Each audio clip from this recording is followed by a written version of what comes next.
Petroleum. It is also exhaustible natural resource जो कि एक लिमिट में हमारे पास है और इसको हम खुद भी प्रोड्यूस नहीं कर सकते हैं। It is not man made, it is natural exhaustible resource जो हमारे पास एक लिमिट में है और जो अगर हम इसको अच्छे से यूज़ नहीं करेंगे, प्रॉपरली यूज़ नहीं करेंगे, तो ये धीरे धीरे ख़त्म हो जाएगा और आगे आने वाली फ्यूचर जनरेशन्स के लिए अवेलेबल नहीं होगा हमारे पास। पेट्रोलियम तो हमें पता ही है, हमारी जो कार्स होती हैं, ऑटोमोबाइल्स होते हैं, मोटरसाइकिल्स, स्कूटर, कार्स, ये सब हम पेट्रोल की वजह से ही चलाते हैं। तो वो सब जो हैं वो प्रोडक्ट है पेट्रोलियम के। अभी हम देखते हैं पेट्रोल एंड डीजल जो होते हैं वो पेट्रोलियम के प्रोडक्ट्स हैं। और पेट्रोलियम एक ऐसा नेचुरल रिसोर्स है, नेचुरल एग्जॉस्टिबल, मैं बार बार बोल रही हूँ क्यों, क्योंकि ये लिमिटेड मात्रा में हमारे पास है। तो पेट्रोलियम जो है वो नेचुरल एग्जॉस्टिबल रिसोर्स है, इसीलिए हमें इसे किस तरीके से इस वर्ड को डिराइव किया है। देखिए, पेट्रोलियम जो वर्ड है उसे कहाँ से डिराइव किया है? Petra, rock. पेट्रा जो होता है वो रॉक को बोलते हैं और ओलियम बोलते हैं ऑयल को, और ये माइन किया जाता है रॉक्स के बीच में से, अर्थ के, इसीलिए इसको हम बोलते हैं पेट्रोलियम।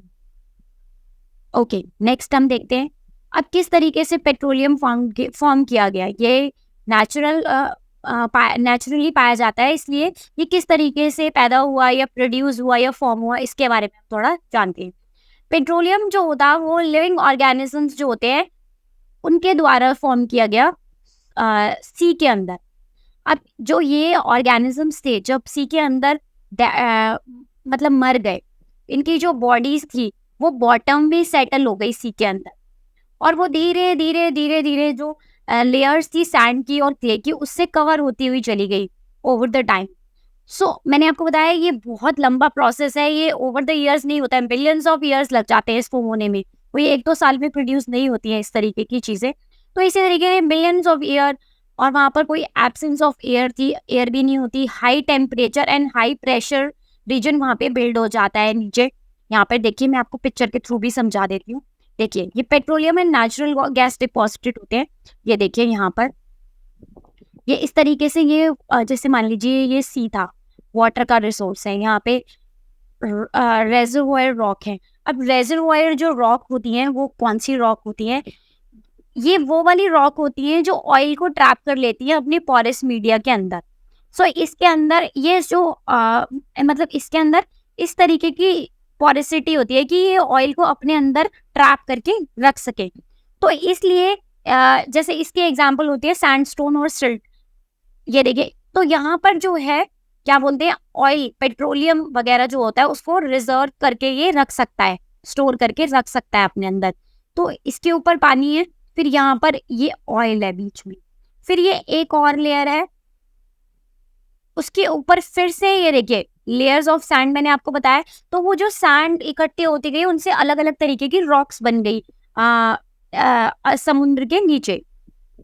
अब यहाँ पर गैस पाई जाती है, ठीक है, और यहाँ पर ऑयल पाया जाता है। यहाँ पर high temperature and high pressure region के अंदर इस तरीके से पेट्रोलियम जो होता है वो बनता है। अब यहाँ पर एक और चीज़ दी हुई है, यहाँ पे एक और तरीके की रॉक्स के बारे में बताया गया है, इन्हें हम बोलते हैं इम्परवियस रॉक। ये किस तरीके की रॉक होती है? जो अलाउ नहीं करेंगी ऑयल और वाटर को और गैस को अपने थ्रू पास होने पे। मेटामॉर्फिक रॉक्स जो होती है वो इनका एक एग्जाम्पल है। अब देखिए, तो अगर ये पास नहीं होने देंगे ऑयल को तो वो यहाँ से बाहर नहीं जा पाएगा। इनको कुएं अगर वेल्स वगैरह होते हैं उनके थ्रू विड्रॉ किया जाता है फिर इस रीजन से, क्योंकि ये जो रॉक्स होती हैं, इम्परवियस रॉक जो होती हैं, वो अलाउ नहीं करती हैं ऑयल और वाटर को इनके अंदर से बाहर जाने के लिए। तो इसी तरीके से high pressure and high temperature region में जब ये इस तरीके के जो डेड ऑर्गेनिजम्स होते हैं वो रहते हैं, तो उससे नेचुरल नेचुरल रिसोर्सेज जो बन रहे हैं वो है पेट्रोलियम और नेचुरल गैस। और वो पेट्रोलियम और नेचुरल गैस जो होते हैं लाइक ऑयल और ये गैस, ये जो होते हैं वो पाए जाते हैं अंडर द सी, जो कि डेवलप हुए हैं मिलियंस ऑफ ईयर के टाइम में, इसलिए इनको हम फॉसिल फ्यूल्स भी बोलते हैं। सो ये जो अभी मैंने आपको पिक्चर के थ्रू समझाया था, तो इसमें हमें दिखाया जाता है कि ये जो पेट्रोलियम और नेचुरल गैस होते हैं वो किस तरीके से लेयर के अंदर जो होते हैं वो डिपॉजिट हो जाती है। जैसे कि आपको पता है वाटर और जो ऑयल होते हैं, वाटर जो है क्या होता है, ऑयल एंड गैसेस जो होती हैं वो पानी से क्या होती हैं, लाइटर होती हैं, इसलिए वो पानी के ऊपर रहेंगी और पानी नीचे। क्योंकि ये जो देखिए जब ये यहाँ पर इस तरीके की चीजें बनी थी, पेट्रोलियम और नेचुरल गैस बनी, तो रिजर्वायर जो रॉक्स थी इन्होंने इनको ये ट्रैप नहीं कर इन्होंने पोरोसिटी से इसको यहाँ से निकाल दिया, क्योंकि ये इसको ट्रैप करके रखती है और इनको यहाँ से पास भी होने देती है इस तरीके से ऑयल पेट्रोलियम।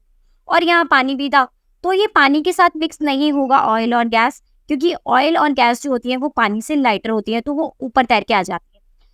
और इस तरीके से ऊपर एक और लेयर है जो फॉर्म हुई है ये वाली रॉक्स की, तो ये इसको ट्रैप नहीं, इसको बाहर नहीं जाने देगा, बाहर गैस ऑयल को। तो ये जो है वो वेल्स और उनके थ्रू यहाँ से विड्रॉ कर ली जाती है। अब इस तरीके से हम बताते हैं, देखिए यहाँ पे एक बहुत इंपॉर्टेंट चीज आपको बताते हैं कि जो सबसे फर्स्ट जो ऑयल वेल जो था वो कहाँ पे ड्रिल हुआ था, पेंसिल्वेनिया में, यूएसए में 1859 में। अब उसी के 8 साल बाद 1867 के अंदर एक और जो ऑयल था वो उसका रिजर्वायर मिला, वो था मकुम, असम में, जो कि इंडिया में। और हमारे इंडिया में असम, गुजरात, मुंबई और इस तरीके के जो रिवर बेसिन्स हैं, गोदावरी, कृष्णा, यहाँ पर इस तरीके के जो नेचुरल पेट्रोलियम और नेचुरल गैस के रिसोर्सेज हैं वो पाए जाते हैं। नाउ मैंने अभी आपको बताया कि पेट्रोलियम के बहुत सारे बाय प्रोडक्ट्स हैं जो पेट्रोल से बनते हैं, तो उनको हम रिफाइनिंग के थ्रू निकालते हैं पेट्रोलियम से। तो वो किस तरीके से निकाला जाता है उसके बारे में हम थोड़ा सा पढ़ते हैं। पहले हम जानते हैं कि पेट्रोलियम होता कैसे। ये डार्क ऑयली लिक्विड होता है और बहुत अनप्लेजेंट ओडर होता है, इसका स्मेल होता है, अच्छी स्मेल नहीं आती इसमें से, अनप्लेजेंट स्मेल आती है। और ये मिक्सचर होता है बहुत सारे अलग अलग पेट्रोलियम प्रोडक्ट्स का, जिनको इसके वेरियस कॉन्स्टिट्यूएंट्स भी बोलते हैं, that is gas, petrol, diesel, lubricating oil, paraffin, wax. अब जो द प्रोसेस बाय विच ये जो सारे के सारे जो कॉन्स्टिट्यूएंट्स होते हैं इनको पेट्रोलियम से अलग किया जाता है, इसे बोलते हैं रिफाइनिंग। तो इसीलिए इन्हें पेट्रोलियम रिफाइनरी में किया जाता है और इस प्रोसेस को बोलते हैं पेट्रोलियम रिफाइनिंग ऑफ पेट्रोलियम। अब देखिए यहाँ पे हम इस टेबल के थ्रू जानते हैं कि अलग अलग कॉन्स्टिट्यूएंट्स ऑफ पेट्रोलियम कैसे होते हैं, उनका क्या क्या यूज होता है। सबसे पहले पेट्रोलियम गैस जो होता है लिक्विड फॉर्म में, एलपीजी, वो किस लिए यूज होता है? एलपीजी गैस हमारे घर पे यूज की जाती है, लिक्विफाइड पेट्रोलियम गैस। एलपीजी का फॉर्म है, फुल फॉर्म है लिक्विफाइड पेट्रोलियम गैस, जो हमारे घर में और इंडस्ट्रीज में फ्यूल की तरह यूज किया जाता है। नेक्स्ट जो पेट्रोलियम प्रोडक्ट है वो है पेट्रोल, जो मोटरसाइकिल्स, कार्स वगैरह भी फ्यूल की तरह यूज होता है। एविएशन फ्यूल, प्लेन्स वगैरह, एरोप्लेन्स वगैरह भी यूज होता है। सॉल्वेंट फॉर ड्राई क्लीनिंग के लिए भी यूज किया जाता है। आफ्टर दैट इज केरोसिन, मिट्टी का तेल, जो स्टोव, लैम्प और जेट एयरक्राफ्ट वगैरह में भी यूज किया जाता है as a fuel. Diesel motorcycle vehicles, electric generators, इनमें यूज किया जाता है। ल्यूब्रिकेटिंग ऑयल, ल्यूब्रिकेशन के लिए यूज किया जाता है। पैराफिन वैक्स, ऑइंटमेंट्स जो बनते हैं अलग अलग, जो हम दवाइयाँ अपने, जैसे मान लीजिए पेन किलर्स वगैरह, पेन रिलीफ ऑइंटमेंट्स होते हैं, उनमें यूज होता है पैराफिन वैक्स। कैंडल्स होती हैं पैराफिन वैक्स से बनती है। वैसलीन, पेट्रोलियम जेली जिसे हम बोलते हैं, वो भी एक पेट्रोलियम प्रोडक्ट है जो कि पैराफिन वैक्स से बनता है। आफ्टर दैट इज ब्यूटेमिन मैंने आपको बताया कई जगह पे कोल टार जो होता है उसको रिप्लेस कर दिया उसने पेंट्स बनाने में और road surfacing, metalling of the road के लिए यूज होता है। नाउ बहुत सारे जो अब अलग अलग तरीके के पेट्रोलियम प्रोडक्ट्स हम यूज कर रहे हैं जो किससे बने हुए हैं? पेट्रोलियम और नेचुरल गैस से। इसीलिए इन जो सब्सटेंसेस को हम ऑब्टेन करते हैं उनको हम बोलते हैं petrochemicals. This word is very important, petrochemicals. क्योंकि पेट्रोकेमिकल्स इसलिए बोला जाता है कि सारे के सारे जो पेट्रोलियम है उससे हम डिराइव कर रहे हैं, उससे ऑब्टेन कर रहे हैं, that's why they are called petroleum petrochemicals. अब इस तरीके से ये जो पेट्रोकेमिकल्स होते हैं इन्हें कहाँ कहाँ यूज किया जाता है? Detergent fibres, nylon, acrylic fibres जो होते हैं उनको बनाने के लिए, पॉलिथीन बनाने के लिए, मैनमेड प्लास्टिक बनाने के लिए यूज किया जाता है, हाइड्रोजन गैस बनाने के लिए यूज किया जाता है H2, नेचुरल गैस से ऑब्टेन होता है हाइड्रोजन गैस, ठीक है। And next one is fertilizers, जो यूरिया होता है उसे बनाने में यूज किया जाता है पेट्रोलियम प्रोडक्ट्स को। आफ्टर एंड इसकी जो बहुत ज़्यादा कमर्शियल इम्पॉर्टेंस है, मतलब इंडस्ट्रीज वगैरह में ये यूज़ किया जा रहा है बहुत ज़्यादा बड़ी क्वांटिटी में, कितनी सारी चीज़ें बन रही हैं हम यहाँ से जान रहे हैं। तो इसलिए इसको ब्लैक गोल्ड भी बोला जाता है पेट्रोलियम को, because it is black in color. Now, natural gas. It is very important topic. Natural gas is CNG, compressed natural gas. Natural gas भी fossil fuel है. It is a very important fossil fuel. और ये बड़ा easily होता है transport करने के लिए। CNG व्हीकल्स वगैरह में भी यूज़ किया जाता है, गाड़ी होती है CNG की। एंड नेचुरल गैस जो होता है वो हाई प्रेशर और कंप्रेस करके इसको रखा जाता है, इसीलिए इजी होता है ट्रांसपोर्ट करने के लिए पाइपलाइंस के थ्रू। सीएनजी को हम पावर जनरेशन के लिए भी यूज़ करते हैं, compressed natural gas, full form है सीएनजी का, कंप्रेस्ड नेचुरल गैस। अब इसको हम और भी अलग अलग तरीके से यूज़ करते हैं, वो जानते हैं। ट्रांसपोर्ट करने के लिए व्हीकल्स को, जैसे मैंने आपको बताया, कार्स और ऑटोज़, सीएनजी ऑटोज़, और अलग अलग तरीके के जो fuels as a fuel use किए जाते हैं व्हीकल्स के अंदर, because it is a cleaner fuel. ये पोल्यूशन नहीं फैलाता, कम फैलाता है, इसीलिए इसे क्लीनर फ्यूल बोला जाता है।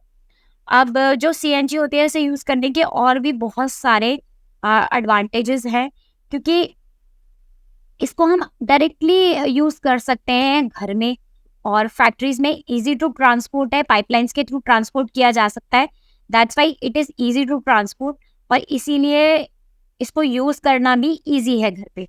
और एक एग्जाम्पल यहाँ पे दिया हुआ है नेटवर्क ऑफ पाइपलाइंस का, वो जहाँ कहाँ पर है, वडोदरा गुजरात में, इट इज़ इन इंडिया, और कुछ पार्ट्स में है दिल्ली के और अदर प्लेसेस में। नेचुरल गैस जो होती है वो एक स्टार्टिंग मटेरियल की तरह भी यूज़ किया जाता है, manufacture of number of chemicals and fertilizers. अब इंडिया जो है वो हाँ बहुत रिच है नेचुरल गैस के रिजर्व्स में, तो अलग अलग जगह पे बहुत ज़्यादा नेचुरल गैस पाया जाता है यहाँ पे। वो एक तो है Tripura, Rajasthan, Maharashtra and Krishna Godavari delta. Okay, there is a small question, क्या हम पेट्रोलियम, नेचुरल गैस, कोल, इन सब चीज़ों को डेड ऑर्गेनिज्म यूज़ करके घर पे बना सकते हैं या लैब में बना सकते हैं? नो, बिकॉज एक तो इनको बनाने में बहुत ज़्यादा टाइम लगता है, and the next one is इतना ज़्यादा हाई टेम्परेचर प्रेशर रीजन जो होता है वो हमारे लिए डेवलप करना बहुत मुश्किल है। So the answer is no. एक तो ये बहुत ज़्यादा स्लो प्रोसेस है, और जो कंडीशन है इसके फॉर्मेशन के लिए वो नहीं क्रिएट किए जा सकते लैबोरेटरी में, इसीलिए हमें बोला जाता है कि नेचुरल एग्जॉस्टिबल जो रिसोर्सेज होते हैं उन्हें हमें लिमिटिंग मात्रा में यूज़ करना चाहिए, ताकि हम उसे अपनी फ्यूचर जनरेशन्स के लिए भी बचा सकें। Here comes some natural resources are limited, जो मैं आपको अभी बता रही हूँ कि नेचुरल जो रिसोर्सेज हैं जो एग्जॉस्टेबल हैं, मतलब वो अगर हम उनको अच्छे से यूज़ नहीं करेंगे, सोच समझ के इस्तेमाल नहीं करेंगे, तो वो धीरे धीरे ख़त्म हो जाएंगे। तो वो इस तरीके के कौन से हैं? Fossil fuels, forest, minerals. तो इसीलिए हमें इन्हें किस तरीके से यूज़ करना है, प्रॉपर वे में यूज़ करना है। देखिए, कोल एंड पेट्रोलियम जो है वो फॉसिल फ्यूल्स है। अब इनको बनाने के लिए dead organisms, millions of years का टाइम, तब ये जाके फ्यूल में कन्वर्ट होते हैं। तो इसीलिए हमें क्या करना है, इसको लिमिटेड मात्रा में यूज़ करना है, जब ज़रूरत नहीं है तो इसको यूज़ नहीं करना है। अब इसी तरीके से ऑन द अदर हैंड जो इस तरीके के रिजर्व्स हैं जो कुछ फ्यू 100 ईयर्स जो हैं वो बचे हैं बस। तो इस तरीके से हमें उनको बर्न करना और उनको मेजर जो एयर पॉल्यूशन में कन्वर्ट कर देना गैसेस को, तो ये जो रीज़न है वो किसका है? ग्लोबल वार्मिंग से जुड़ा हुआ है। क्योंकि अगर हम जितनी ज़्यादा गाड़ियाँ खरीदेंगे उतना हमें पेट्रोल, डीज़ल ये ज़्यादा चाहिए होगा। ये और अगर हम क्लीनर फ्यूल की तरफ जाएँगे तो हम सीएनजी और आजकल तो बहुत अच्छे-अच्छे क्लीनर फ्यूल्स के ऑप्शंस की तरफ हम बढ़ रहे हैं। तो उनको इसीलिए लाया जा रहा है ताकि हम एयर को पॉल्यूट ना करें और इस तरीके के जो फ्यूल्स तो बहुत मुश्किल से हमें मिल रहे हैं, उनको हम एक्सेसिव यूज़ करके पॉल्यूशन ना फैलाएँ, ग्लोबल वार्मिंग को बढ़ावा ना दें। तो इसीलिए ये ज़रूरी है कि इन फ्यूल्स को सिर्फ तभी यूज़ किया जाए जब बहुत ज़्यादा ज़रूरत हो। इससे क्या होगा, हमें जो बेटर एनवायरनमेंट है वो मिलेगा और हमारे पास रिस्क कम होगा ग्लोबल वार्मिंग का और इनकी जो अवेलेबिलिटी है वो भी हमारे पास ज़्यादा टाइम के लिए रह पाएगी और ये फ्यूचर जनरेशंस के लिए हमारे पास यूज़ करने के लिए होगा। अब इसी तरीके से पेट्रोलियम जो कंजर्वेशन रिसर्च एसोसिएशन है पीसीआरए एडवाइस करती है हमें कि किस तरीके से हमें पेट्रोल एंड डीजल को सेव करना चाहिए कुछ टिप्स को यूज करके। Drive at a constant and moderate speed, मतलब हमें गाड़ी धीरे मॉडरेट स्पीड में चलानी चाहिए, हाई स्पीड पे नहीं चलानी चाहिए और कॉन्स्टेंटली उसको एक ही स्पीड पे मेंटेन करना चाहिए, मॉडरेट स्पीड। अब हमें जैसे मान लीजिए अगर हम ट्रैफिक लाइट्स पे रुके हैं, रेड लाइट्स वगैरह पे, तो हमें उस टाइम पे अपने जो इंजन्स होते हैं उनको स्विच कर देना चाहिए क्योंकि हम वहाँ वेट कर रहे हैं, तो हमें वहाँ पर वेट करते हुए इंजन्स को स्विच कर देना चाहिए अपने कार्स वगैरह के या अपने व्हीकल्स के। और अ, जो हमारे जो गाड़ियों के टायर्स वगैरह होते हैं, बाइक्स वगैरह के या स्कूटर्स की, उनके अंदर जो प्रेशर होता है उसे करेक्ट रखवाना चाहिए और आगे हमें रेगुलर मेंटेनेंस व्हीकल का करना चाहिए। आपने देखा होगा पोल्यूशन चेक करवाना और अपनी गाड़ी में जैसे मान लीजिए अगर आपकी गाड़ी मेंटेन नहीं है ठीक से तो वो ज़्यादा पोल्यूशन फैलाएगी, तो हमें पोल्यूशन चेक करवाना, गाड़ी को अच्छे से मेंटेन रखना, ये सब जो कुछ टिप्स हैं इसको फॉलो करना चाहिए। So this is the end of this chapter. I hope you have like my video. Thank you so much.